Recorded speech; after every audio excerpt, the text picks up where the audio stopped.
Aloha, everybody, and welcome to my channel. Okay, so I am doing a review for you today for Pose. Episode 1 and 2, it just dropped. I just finished it. The shit was so good. Laughter, tears, all that good stuff. If this is your first time to my channel, please click that subscribe button and ding on the notification so you can see when I post more videos. I live in Hawaii. I have a really fun life, and I make comedy, and I give reviews. So check it out. Let's get into it. Show starts off, episode 1. Everything is cool. It starts off 1994. The AIDS epidemic is still going on. Apparently, that was emotional. But Chubby, he's so precious. Chubby is sick and dying with HIV in the hospital. And Blanca works in the hospital as like a nurse's aide or some kind of like, she works in the HIV department doing something, right? Like a CNA type of thing. So Blanca's there, his nurse, and Chubby's dying and sick. Lamar, which was the other dude, who is thicker than a Snicker, by the way. I was watching Lamar dance in some of these episodes. But Lamar has his own house now, the house of something ghetto, but he got his own little house. He's being a bitch, he's being a diva. Chubby's sick. Blanca's trying to like fix everything, help everybody. Pray Tell's drunk as fuck. Lulu and fucking Angel are smoking crack. I mean, shit's just falling the fuck apart, and people are still dropping dead, and they go into funerals every week because this fucking HIV is like running rampant and shit. And it was just a mess. It was so sad. So Chubby ends up dying. You know, they try to like avenge his death and like not fight Lamar, but ballroom dance against Lamar at a ballroom. It goes good. They win. You know, Lamar's being a bitch, even though he's thicker than a Snicker. And, you know, they're just trying to like just fix everything. Like Blanca is being Blanca over the Mother Teresa and wants like fix everything, bring everybody back together. Hilarious shit was happening though. Like Pray Tell, it was still saying funny shit. Electra was still saying funny shit. It was just really funny, but also very touching. And episode 2 was right after, right? And I watched them back to back. So then episode 2 comes. Pray Tell is drunk as fuck.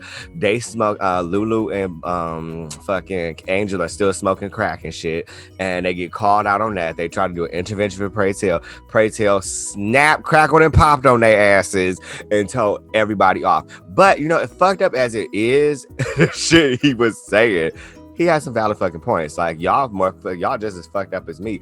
I drink because I like to drink. And then Ricky, who Pray Tell is dating, leaves him because he's just like, if you don't get sober, I can't fucking deal with this shit because it's toxic.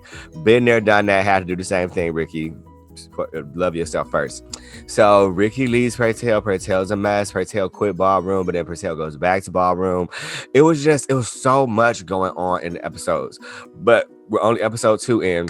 Funny thing too that I found is that Pray Tell is drunk as hell, acting fool, cussing everybody out, going off of people. And Miss Janet Janet, love you. Heard what you did. Janet apparently went off on some people at a award show. Well, she went off on Hollywood at an award show and just said what she said. And told Hollywood to go fuck themselves and that she don't need them. True, but not true. But I mean, I wish you the best. I love you, Janet. I support you in all your decisions. Maybe lay off that brown liquor or whatever you was drinking that night. But it was just so interesting. It was just so like, it's just so exciting. Like I love the show. I love what it says for the community. I love the history that it tells. I love just everything about it. You know what I mean? Like it's just shining a light on transsexuals and the lifestyle for them and the experience and gay people. And I don't recall, although the nurse lady is a lesbian. I know she's a lesbian in real life as well.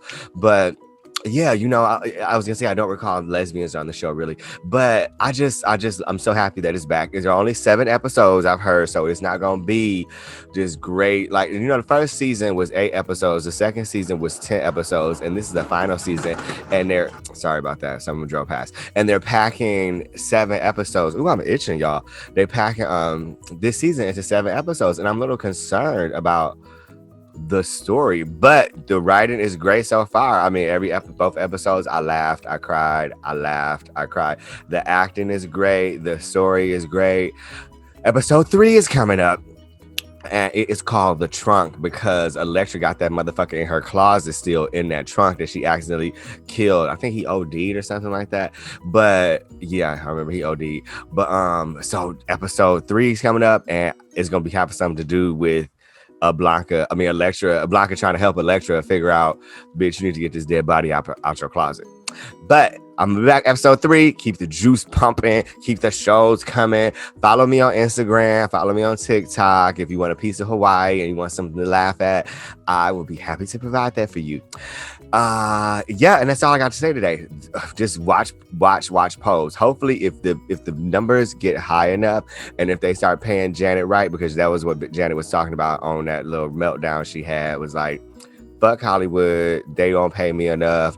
I'm underpaid. I guess she was making $40,000 an episode, which is not a lot, because I have heard to be like the highest rated show on the network. I mean, I have other networks have different budgets, I imagine, but I have heard of directors making like $250,000 an episode, $1 million an episode kind of shit. So like $40,000 and you on the hottest show on the network, on one of the hottest shows on television, they ain't. I feel you, Janet. They ain't treating you right. But support, love, aloha, love, and light. Have some of that in your life and you'll be a better person just like me. And as I always say, don't forget to smile.